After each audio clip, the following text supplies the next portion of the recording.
데살로니가전서 1장 2절로 5절까지의 말씀입니다.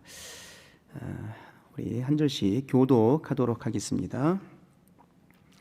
우리가 너희 무리를 인하여 항상 하나님께 감사하고 기도할 때에 너희를 말함은 너희의 믿음의 역사와 사랑의 수고와 우리 주 예수 그리스도에 대한 소망의 인내를 우리 하나님 아버지 앞에서 쉬지 않고 기억함이니, 하나님의 사랑하심을 받은 형제들아 너희를 택하심을 아노라.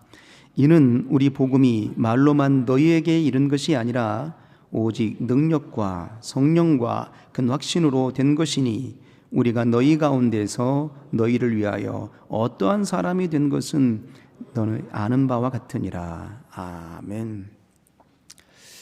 하나님이 우리 인생을 창조하셨을 때에 그 독처하심이 좋지 아니하시다 하시고, 아담을 통해서 깊이 잠들게 하시고 그의 갈빗뼈를 취하여서 돕는 배필을 만들어 주셨습니다. 결국 이러한 장면들을 보게 될 때 하나님은 우리 인생이 홀로 사는 인생이 아님을 말씀하고 계심이에요. 그러니까 공동체의 생활을 영위할 수 있도록 허락하여 주신 믿음의 분량이었다 하는 겁니다. 그러므로 우리 인생들이 살아가게 될 때는 여러 모양의 공동체를 형성해 가게 됩니다. 홀로 사는 인생이 아니기 때문이지요. 그래서 작게는 부부 공동체로 출발하게 됩니다. 그리고 이제 이후에 자손들을 낳게 되면 가족 공동체로 조금은 확대가 되죠. 그리고 이제 이 가족 공동체가 좀 더 이어져 가게 되면 민족 공동체가 됩니다. 사회 공동체를 이뤄가게 됩니다. 더욱이 이제 우리 그리스도인들은 어떤 공동체를 이어가고 있을까요? 우리 그리스도인들은 예수 그리스도의 말씀과 예수 그리스도의 생명의 보혈로 말미암아서 한몸 된 공동체를 이어가게 되는 겁니다. 곧 신앙 공동체를 이어가게 되는 겁니다. 그런데 이 공동체가 말이에요, 성숙하고 발전하고 하나님 보시기에 아름다운 모습으로 세워지면 참 좋겠는데 그렇게 되기가 결코 쉽지 않습니다. 한 이불을 덮고 사는 부부 공동체라 할지라도 생각이 달라요. 의견이 다르다고요. 그러다 보니 충돌이 일어날 때가 참 많습니다. 더욱이 이제 혈육으로 맺어진 부모와 자녀의 관계임에도 불구하고도 부모의 생각이 다르고 자녀의 생각이 다릅니다. 그러다 보니까 이 아이들이 어릴 때는 부모의 말을 듣는 것 같지만 조금 더 이 아이들의 머리가 커지면 어떻게 해요? 내가 알아서 할게요 라고 말하게 되는 겁니다. 서로의 의견이 다른 거예요. 하나 되기가 결코 쉽지 않더라 하는 겁니다. 우리 사회공동체, 우리 민족공동체를 한번 봤으면 좋겠습니다. 여야로 나눠지게 되고 정치적인 현안이나 경제적인 현안이나 모든 분량들이 있어서 아주 극렬하게 양진영으로 나눠져 있는 모습을 보게 됩니다. 무엇 때문일까요? 각각의 군상들이 많거든요. 각각의 의견들이 많다 이 말입니다. 다양하거든요. 그러다 보니까 당신들의 주장을 앞세우게 되는 거예요. 내 의견이 옳습니다, 당신의 의견은 틀렸습니다 라고 그렇게 주장하게 되니까 하나 되기가 어려운 겁니다. 자, 그럼 여기서 한번 우리가 고민해 봐야 될 한 가지의 분량이 남아 있는데요, 우리 교회 공동체 안에서는 어떠할까 하는 겁니다. 우리 교회 공동체는 말이죠, 서두에 말씀을 드렸던 바와 같이 혈연 공동체보다도 훨씬 더 친밀한 역사의 공동체입니다. 왜냐하면 창조의 하나님께서 당신의 피 뿌려주심으로 세워놓으신 곳이거든요. 그러므로 이곳은 주의 은혜로 가득한 곳이고 주의 생명으로 넘치는 곳이다 이 말입니다. 그럼에도 불구하고도 이 교회 공동체 안에서 하나 되기가 쉽더냐 하는 거예요. 잘 아시는 바와 같이 우리가 신앙생활을 열심히 하고 있지만 신앙생활 열심히 할 때 세상에서 상처받음이 많습니까? 교회 안에서 상처받음이 많습니까? 교회 안에서 상처받음이 많았던 거예요. 왜요? 하나가 되지 못했던 반증이다 이 말입니다. 우리가 교회 안에서 주 예수 그리스도의 핏부림으로 말미암아서 말씀으로 말미암아서 세워진 공동체가 되었음에도 불구하고도 이 교회 공동체가 하나 되기가 어려웠던 거예요. 잘 아시는 바와 같이 성령의 임재하심으로 말미암아서 태동된 것이 초대교회입니다. 예루살렘 교회를 중심으로 초대교회가 출발하게 되죠. 그런데 말이죠, 그 초대교회에 발생했던 그렇게 주 예수 그리스도의 승천하심을 바라보았고 목도하였고 이제 재림하신다라고 약속하셨고 너희에게 성령을 부으심하라고 약속하셔서 성령을 받고 난 이후에 그 뜨거움의 열심과 열정이 채 식지 않는 그곳에서 하나님의 교회, 바로 초대교회가 태동이 되었던 겁니다. 그 초대교회 안에서도 하나 되지 못함으로 발생된 문제들이 여러 모양으로 많았던 것 아니겠습니까? 그러면 그 초대교회의 뜨거웠던 그의 교회 안에서도 발생됐던 문제, 왜 하나 되지 못했을까 하는 거예요. 그 이유에 대해서 바로 이렇게 말합니다. 고린도전서 1장과 3장에 이어서 보게 되면 이렇게 말하게 됩니다. 나는 아볼로파라, 나는 바울파라, 나는 그리스도파라, 나는 누구파라, 이렇게 자꾸만 자신의 분파를 만들어내기 시작했던 겁니다. 내 의견에는 나는 바울에게서 배웠으니 바울이 최고야, 아니야 나는 게바에게서 베드로에게서 배웠으니 베드로가 최고야, 아니야 나는 이것도 저것도 아니고 그리스도가 최고야 라고 이 모양 저 모양의 당신들의 주장을 따라서 분파가 생겨지게 된 겁니다. 하나 되지 못함으로 나머진 그의 모든 역사가 무엇입니까? 당신들의 생각과 당신들의 소견에 옳은 대로 행하였기 때문에 하나 되지 못하는 우울을 범하고 말았던 겁니다. 더욱이 말이에요, 이 공동체가 온전한 믿음의 모습으로 세워져 가야 됨에도 불구하고도 어려움을 당하게 되는 먼저 된 원인은 하나 되지 못하기 때문이고, 또 하나의 문제가 있다면 이 공동체 안에서도 잘해보자라고 시작한 공동체이기는 하지만 이 공동체 안에도 수많은 역경과 수많은 고난과 수많은 어려움들이, 난관들이 부딪혀 오더라 하는 거예요. 우리가 생각할 때 예수를 믿으면 복 받습니다 라고 말하지 않습니까? 그런데 우리가 예수 믿기 이전과 예수 믿고 난 이후에 우리의 삶을 비교해 보았을 때에 여전히 예수 믿기 이전에도 힘들었고 예수 믿고 난 이후에도 여전히 힘들거든요. 고난과 역경이 있더라 이 말입니다. 그럼 우리가 생각하는 겁니다. 왜 내게 이런 시련을 주시나이까? 왜 우리 공동체가 이렇게 어렵습니까? 왜 이렇게 힘든 거예요? 라고 그렇게 항변할 수도 있지 않겠습니까? 되물어보건대 말이에요. 우리가 매일처럼 좋은 날이면 어떻게 되겠습니까? 매일처럼 화창하고 매일처럼 맑은 날이면 어떻게 되겠습니까? 그곳에 사람이 살 수 있을까요? 그곳에는 사람이 살 수가 없는 겁니다. 매일처럼 맑은 날, 매일처럼 화창한 날이 그곳이 어디입니까? 사막이잖아요. 매일처럼 맑은 날이면, 매일처럼 건조한 날이게 되면 어떻게 되겠어요? 좋은 날인가 싶기는 하겠지만 그곳에는 사람이 살 수가 없다 이 말입니다. 그래서 하나님은 어떻게 역사하십니까? 때로는 비도 내려주시고 때로는 태풍도 매몰차게 몰아주시는 것이고 때로는 시련도 있게 하시는 겁니다. 이 모든 과정들을 통해서 우리 인생들이 이렇게 생각합니다. 왜 내게 이런 시련을 주시나이까? 라고 말할지 모르겠지만 하나님의 시각으로 보게 되면 하나님 우리를 사랑하셔서 우리를 살려내시고자 원하시는 하나님의 손길이었던 겁니다. 그러면 이 고난과 역경의 시련이 모든 공동체들 속에, 특별히 우리 교회 공동체 안에도 고난과 역경과 시련이 닥쳐올 터인데 이 고난과 시련과 역경 속에서 어떤 공동체는 그 고난 때문에 무너지기도 합니다. 어떤 공동체는 그 고난과 시련 때문에 부딪혀서 둘로 세 개로 쪼개지기도 합니다. 그런데 어떤 공동체는 그 고난과 시련을 딛고 일어서는 공동체도 있더라 하는 겁니다. 오늘 우리가 데살로니가 전서 1장을 보았지 않았겠습니까? 바로 이 고난과 고통 속에서 무너지지 않고 그 고난과 고통을 딛고 일어섰던 위대한 장면을 보여주는 역사가 바로 이 데살로니가에 있는 성도들의 모습이었거든요. 우리가 온실속의 화초를 한번 생각해 보시면 좋겠습니다. 온실속의 화초들은 말이에요, 때가 되면 물을 줍니다. 때가 되면 온도를 맞춰줍니다. 그러므로 그들이 잘 자라죠. 그리고 예쁜 꽃을 확실하게 피워냅니다. 그런데 그의 꽃이 아름답지만 향기가 진하지 않아요. 그런데 들꽃을 한번 봤으면 좋겠습니다.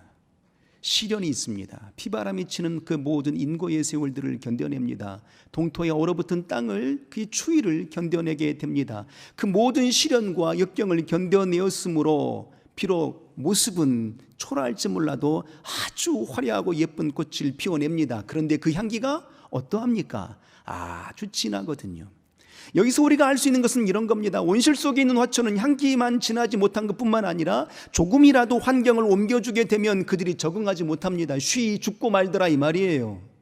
그런데 들에 핀 꽃들은 말이죠, 모든 인고의 세월들을 견뎌낸 거예요. 추위도 견뎌냈습니다. 비바람도 견뎌낸 거예요. 더위도 견뎌낸 겁니다. 그러므로 웬만한 시련들은 당당하게 딛고 일어서거든요. 우리는 어떤 신앙을 해야 될까 하는 것입니다. 성경에 66권이 있지요. 그 66권의 내용들 속에 들여다보게 되면 말이죠, 역사했던 믿음의 선진들의 내력들의 이야기들이 많이 기록이 되어 있습니다. 그 믿음의 선진들의 믿음이 얼마나 위대했던지 말이에요. 죽은 자를 살려내기도 했습니다. 홍해바다를 열기도 했습니다. 요단강을 갈라내기도 했습니다. 마른 땅에서 샘물을 얻게 하시는 역사도 행해주는 이적도 펼쳐지게 되었습니다. 마른 하늘 가운데 비를 내리기도 했다 이 말입니다. 그러면 그렇게 위대하고 능력이 많았던 위대한 선진들이 과연 그들의 신앙의 내력들을 들여다보게 될 때 그들이 능력이 많았고 그들이 이적을 펼쳤으니까, 뜨거운 신앙이었으니까 그들의 삶의 역사들 걸음걸음들마다에 뒤집어 보게 될 때에 시련이 없었을까요? 고난이 없었을까요? 고통이 없었을까요? 진한 외로움이 없었을까요? 있었거든요. 힘들고 어려운 역경과 고난과 고통이 있었던 겁니다. 그런데 그 고난과 역경의 모든 시련들을 딛고 주의 말씀 앞에 선 겁니다. 생명의 말씀 앞에 선 거예요. 그 생명의 말씀을 붙들고 그 모든 고난과 시련과 역경들을 딛고 일어선 겁니다. 오늘 데살로니가에 있는 교회의 성도들의 내력들이 어떤 내력일까 하면데 말이지요, 어떻게 그 고난과 시련 속에서도 하나를 이룰 수 있었을까, 그의 고난과 시련을 딛고 믿음으로 일어설 수 있었을까 하는 겁니다. 바로 말씀 앞에 선 자들의 신앙이었던 거예요. 고난과 고통을 감내해낼 줄 아는 믿음의 역사가 그의 역사 속에서 나왔던 겁니다. 성경 속에서 보는 인물들 속에 고난에 가장 많은 고난을 받았던 인물을 뽑으라 하게 되면 욥을 버릴 수가 없잖아요. 욥이 동방에서 최고의 부자였더라, 잘나가는 인생이었다라고 성경은 기록하고 있습니다. 어느 날 이제 시련이 닥쳐오게 됩니다. 스밧 사람들이 와서 그의 모든 재산을 빼앗아갑니다. 하나님의 불이 내려서 모든 양들과 종들을 다 불태워버렸습니다. 거기다가 대풍이 불어가지고 집이 무너져서 자손들이 다 죽고 맙니다. 거기다가 남은 것은 몸뚱이 하나밖에는 안 남았는데, 자신의 몸뚱이 하나밖에는 안 남았는데 심한 악창이 들려서 기왓장으로 몸을 긁지 않으면 안 될 정도의 괴로움 속에 놓여 있는 모습이었습니다. 설상가상으로 당신의 부인도 이렇게 남편을 향해서 위로하지 아니하고 저주합니다. 언제까지 당신의 순적함을 지키겠느냐, 차라리 하나님을 저주하고 죽어라 말한다 이 말입니다. 얼마나 저주스러운 말입니까? 그런 상황 속에서도 이 욥이 어떻게 그의 고난과 역경들을 이겨내었던가 하는 거예요. 그는 고백합니다. 주신 이도 하나님이시고 취하신 이도 하나님이시니 나는 하나님의 이름에 찬송을 돌릴지어다 라고 고백하는 겁니다. 그리고 41장 욥기 41장이 보게 되면 하나님, 내가 과거에는 귀로만 들었었더니 이제는 눈으로 배움나이다. 내가 이 환경 가운데에서 하나고 이 특길과 제 가운데에서 회개하나이다 라고 진실로 회개의 무릎을 꿇게 되거든요. 그때 어떤 역사가 일어나게 됩니까? 바로 말씀 앞에 서게 되었을 때에 다시 갑절의 복을 얻게 되는 놀라운 역사가, 회복의 역사가 일어나게 되었다 하는 겁니다. 오늘 우리 데살로니가전서 본문을 한번 보게 됩니다. 이 데살로니가 교회는 말이에요, 잘 아시는 바와 같이 사도 바울이 세운 교회입니다. 제2차 전도 여행 때에 유럽의 최초의 교회인 빌립보 교회가 세워지게 됩니다. 자주장사 루디아의 집에서 이제 유럽의 최초의 교회가 태동이 됩니다. 그리고 그 다음에 지역으로 간 곳이 바로 데살로니가 지역입니다. 그 데살로니가의 지역에 이르게 되었을 때 회당에서 이제 3주 동안에 하나님의 생명의 복음을 증거하게 됩니다. 그때에 많은 헬라인들과 흩어졌던 디아스포라들이 이제 말씀을 영접하게 되고 그곳에 교회가 세워지게 된 것이 바로 데살로니가 교회입니다. 복음을 들었던 기간은 딱 3주입니다. 그러니까 결코 많은 시간의 복음을 들었던 건 아니었어요. 그렇지만 아주 뜨거웠습니다. 그 뜨거운 열심과 열정의 덕분에 많은 헬라 사람들이, 이방 사람들이 하나님께로 돌아오는 역사가 있었거든요. 그랬더니 말이죠, 유대인들이 이 사실들을 보고 시기와 질투 때문에 사도 바울과 전도 일행들을 몹시 핍박하게 됩니다. 그래서 그 핍박을, 그 고난을 견딜 수가 없어서, 핍박을 견딜 수가 없어서 디모데를 남겨두게 되고, 이제 나머지 전도 일행들이, 바울을 중심으로 한 전도 일행들이 이제 베레아 지역으로 내려오게 됩니다. 그곳에서 열심히 복음을 증거하는데 또다시 유대인들이 거기까지 찾아와 가지고 또 핍박과 또 고난을 또 펼치게 됩니다. 그래서 다시 또 아덴으로 내려가게 되고, 다시 이제 고린도 지역에서 복음을 증거하고 있는 그때에 이 데살로니가에 있는 소식을 디모데를 통해서 듣게 됩니다. 상상해 봤으면 좋겠습니다. 이 데살로니가 교회는 겨우 3주밖에는 복음을 증거하지 않은 곳입니다. 그런데 그곳에 교회가 태동이 되었어요. 그런데 그곳을 그에 남겨진 성도들을 두고 마치 도망치듯이 내려오게 된 겁니다.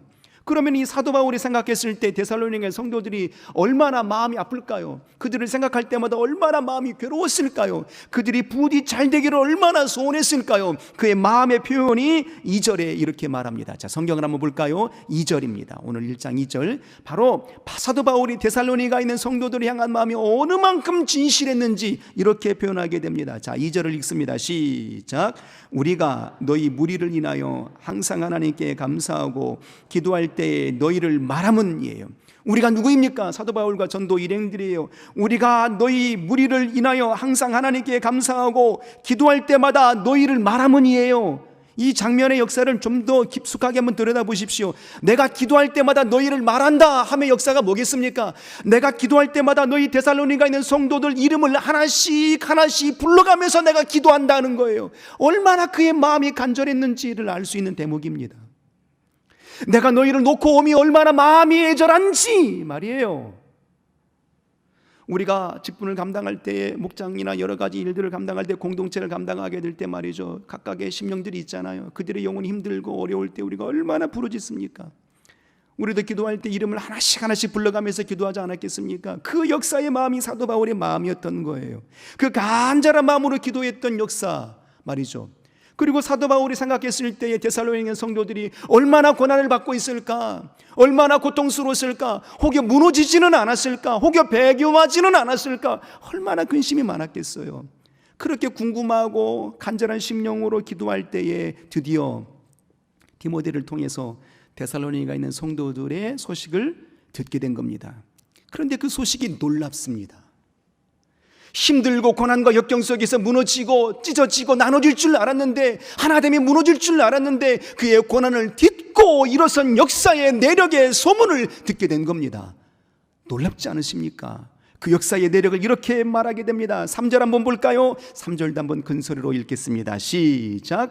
너희의 믿음의 역사와 사랑의 수고와 우리 주 예수 그리스도에 대한 소망의 인내를 우리 하나님 아버지 앞에서 쉬지 않고 기억함이니였어요. 내가 너희에 대한 소식을 들었다. 그런데 내가 하나님 아버지께 감사한다. 왠줄 아니, 너희가 그렇게 고난과 고통과 역경 속에서도 그 모든 고난과 역경을 딛고 일어서서 말씀의 믿음의 역사와 사랑의 수고와 소망의 인내로서 신앙을 지켜가며 소식을 내가 들었다 하는 거예요. 얼마나 대견스럽습니까? 얼마나 자랑스럽습니까? 우리 교회도 형편에 그렇게 녹록하지는 않잖아요. 개혁의 7년의 여정을 걷고 왔습니다. 힘들고 어려운 시간들을 걸어왔던 겁니다. 결코 순적한 시간들은 아니었죠. 그렇지만 우리가 여전히 흔들리지 않고 여기 서 있는 이유가 무엇일까요? 주신 말씀이 있기 때문에 그렇지 않았겠습니까? 그러므로 우리가 다시 이 말씀 앞에 선 자의 삶으로 이 고난과 역경을 딛고 일어설 수 있는 아름다운 삶이 되기를 주의 이름으로 소원합니다. 자, 그럼 여기서 궁금해집니다. 저들이 도대체 무엇 때문에 그 고난과 역경을 이기고 딛고 일어설 수 있었을까? 그의 힘의 동력은 무엇이었을까 하는 거예요. 어떤 힘이 있었기에, 어떤 믿음이 있었기에 저들은 이 고난과 역경 속에서도 둘로 세 개로 쪼개지지 아니하고 하나된 심령을 이루게 되고 하나된 교회를 이루가게 되고, 그 고난과 역경 속에서도 믿음의 역사와 사랑의 수고와 소망의 인내의 신앙을 펼쳐볼 수 있었을까 하는 겁니다. 자막에 나오지 않지만 성경을 봅니다. 우리 6절 한번 보겠습니다. 6절 한번 다 같이 한번 읽어보도록 하겠습니다. 6절 시작. 또 너희는 많은 환난 가운데에서 성령의 기쁨으로 도를 받아 우리와 주를 본받은 자가 되었으니 그랬어요. 그러므로 너희가 마게도냐와 아가야 모든 믿는 자의 본이 되었는지라 그랬다 이 말입니다. 그들이 그의 시련과 고난과 역경 속에서도 하나됨을 포기하지 아니하고 굳건한 신앙 속에 믿음의 역사를 이뤄낼 수 있었던 그의 믿음의 배경, 그의 동력, 신앙의 동력이 무엇인가를 보게 되니까 이렇게 말합니다. 6절에 또 너희는 많은 환난 가운데에서 성령의 기쁨으로 말씀을 받았다. 할렐루야. 성령의 기쁨으로 말씀을 받은 거예요. 시련 속에서도 고난 속에서도 하나님, 내가 예수를 믿으면 복이 될 줄 알았는데 왜 내게 이런 시련을 주시나이까라고 원망하거나 분함으로 표출됨이 아니라, 하나님, 주 예수 다시 오신 나라고 약속하여 주셨으니 끝까지 이 믿음은 지키나이다라고 성령으로 기쁨으로 말씀을 받은 겁니다. 이 말을 다른 말로 표현하게 되면 말씀 앞에서였던 겁니다. 오직 말씀 앞에서 말이에요. 오직 성령으로 그 역사의 신앙을 이들이 간직했던 겁니다. 오직 말씀 앞에 선자로서 그 말씀을 붙들고 있었던 거예요. 환경 가운데 무너지거나 여러 모양의 건강으로 인해서 무너지거나 이런 것들이 아니라 시련과 고통과 고난 속에서도 말이에요, 주신 말씀이 내게 성령으로 받게 되니 그의 기쁨의 역사가 그의 모든 시련을 딛고 일어서게 할 수 있는 신앙의 동력이 되었던 겁니다. 그러면 우리 한번 되물어 봐야 되는 겁니다. 나의 신앙은 어떠한 신앙이던가 하는 거죠. 우리의 믿음은 과연 어떠한 믿음인가 하는 거예요. 주신 말씀 앞에 서 있는 자인가 하는 거죠. 생명의 말씀 앞에 서 있는 자인가 하는 겁니다. 그의 말씀을 성령의 기쁨으로 받고 있는가 하는 거예요. 어느 때는 이렇게 말하거든요. 이건 박 집사님이 들어야 되는데 오늘 박 집사님이 안 나오셨네. 어느 때는 이렇게 듣습니다. 저분이 나를 까는데? 이렇게 받기도 하지 않습니까? 그것이 아니고 하나님의 말씀은 내게 향하신 하나님의 말씀 아닐까요? 그 말씀을 기쁨으로 받게 될 때 어느 때는 찔림이 되고 어느 때는 회개의 통곡이 되고 어느 때는 찬란한 영광의 빛처럼 영광의 빛으로 대면하여 보는 것처럼 되지 않을까 하는 겁니다. 우리 이런 신앙으로 오직 성령으로 기쁨으로 말씀을 받을 수 있는 아름다운 삶이 되기를 원합니다. 그때에 어떤 역사가 일어났습니까? 믿음의 역사가 일어나게 된 거예요. 믿음의 역사가 말이에요. 우리는 생각합니다. 믿음의 역사 그러니까 대단한 일들만 역사라고 생각하거든요. 보통 우리 성락인들은 그렇잖아요. 감기 낫는 것 가지고는 믿음의 역사라고 말하지 않습니다. 보통 암이 낫기나 암덩어리가 녹아내리거나 죽은 자가 살아나거나 무너졌던 사업이 회복되거나 이 정도 돼야 간증한다 이렇게 말하죠. 이 정도 돼야 역사다고 말한다 이 말입니다. 과연 그럴까요? 그렇지 않습니다. 오늘 본문에서 말씀하고 계시는 이 믿음의 역사라는 것은 성령으로 기쁨의 말씀을 받았더니 말이죠, 믿음의 역사가 나타났다 했을 때 그 믿음의 역사는 대단한 것보다도 당신들의 신앙의 자리를 지키는 믿음의 본분을 지켜냈던 거였다라는 겁니다. 그래서 오늘 9절에 보면 이렇게 말합니다. 저희가 우리에 대하여 스스로 고하기를 우리가 어떻게 너희 가운데 들어간 것과 너희가 어떻게 우상을 버리고 하나님께로 돌아와서 사시고 참되신 하나님을 섬기며 그랬어요. 예수 믿으면 당연히 우상 버리는 거 당연한 것 아니겠습니까? 예수 믿게 되면 당연히 예배하는 것 당연한 것 아니겠습니까? 그 당연함의 역사에 대해서 사도 바울은 말하는 겁니다. 그것이 믿음의 역사다 하는 거예요. 할렐루야.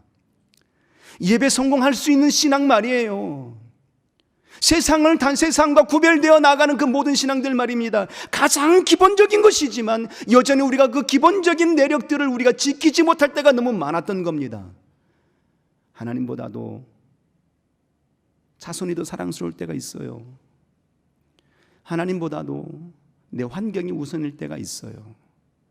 하나님보다도 물질이 더 우선일 때가 있어요. 하나님보다도 내 자존심이 앞설 때가 있다 이 말이에요. 그 모든 모습들이 어떤 모습입니까? 말씀 앞에 선자의 모습은 결단코 아니라는 거죠. 그런데 오늘 이 데살로니가의 성도들은 말이죠, 끝까지 시련과 고난 속에서도 말씀 앞에 선자로서 우상을 내어버립니다. 그리고 끝까지 하나님 앞에 영광의 기쁨의 찬송의 예배를 돌리더라 하는 거예요. 이 신앙 역사가 필요한 것 아니겠습니까? 성경이 창세기에 보게 되면 말이죠, 창세기에 가장 많은 이야기로 다루고 있는 게 요셉의 이야기입니다. 애굽의 총리가 되었던 요셉 말이에요. 그런데 요셉이 한 게 뭘까요? 엄청난 일을 했을까요? 그렇지 않습니다. 요셉이 한 거라고는요, 꿈꾸는 것 이거였어요. 꿈을 해몽하는 것 이거밖에는 없었거든요.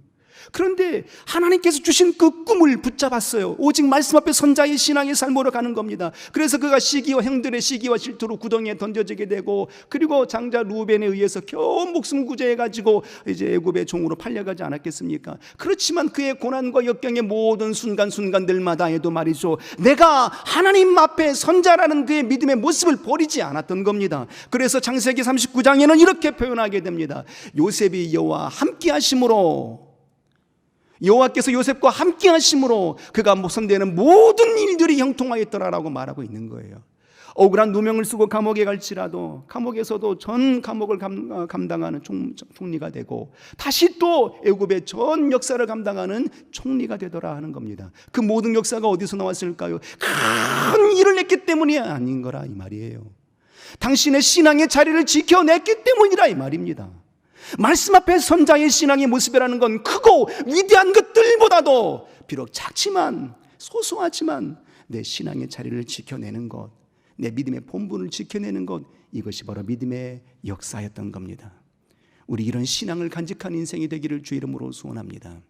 느헤미야를 보게 되면 말이죠, 바벨론의 침공에 의해서 이스라엘 민족들이 다 뿔뿔이 종들로 끌려가게 되고, 그의 하나님의 성전이 다 무너지게 되고 회파가 됩니다. 그래서 그의 성전을 수십 년 동안 무너진 성전을 다시 재건해 보고자 원해서 많은 사람들이 애썼거든요. 애쓰라도 노력했습니다. 그러나 이루어지지 못했어요. 그런데 느헤미야가 단 52일 만에 성공을 시킵니다. 수십 년 동안 무너진 성전을 말이죠, 단 52일 만에 재건을 해내는 겁니다. 어떤 역사였고 어떤 연유 때문이었을까요? 각각의 자기 집 앞에 있는 무너진 성벽을 재건한 겁니다. 당신이 살고 있는 처소의 그의 근간을, 그 근거지를 통해서 바로 모든 백성들이 말이죠, 당신의 본분들을 지켜낸 거예요. 그랬더니 52일 만에 무너진 성전이 재건이 된 겁니다. 이것이 바로 믿음의 역사인 겁니다. 우리 교회가 어떻게 믿음의 역사를 이뤄내야 되겠습니까? 크고 위대한 것 생각하기 전에 나의 본분을 생각해 주시면 좋겠습니다. 나는 말씀 앞에 선자인가, 내 의지 앞에 선자인가 하는 겁니다. 그러므로 철저하게 말씀 앞에 선자로서 우리의 신앙의 본분을 지켜낼 수 있는 아름다운 역사가 펼쳐지기를 주 이름으로 소원합니다. 기도하겠습니다. 우리 시간 기도할 때 생명의 하나님, 일평생 우리의 모든 신앙은 말씀 앞에 선자가 되게 도와주옵소서. 그러므로 성령으로 기쁨으로 말씀을 받게 허락하여 주시사 좌로나 우로나 주침이 없이 오직 믿음의 역사를 이뤄낼 수 있도록 내 신앙의 자리를 지켜내게 하여 주옵소서 하고 우리 합심하여 기도합니다. 생명의 하나님,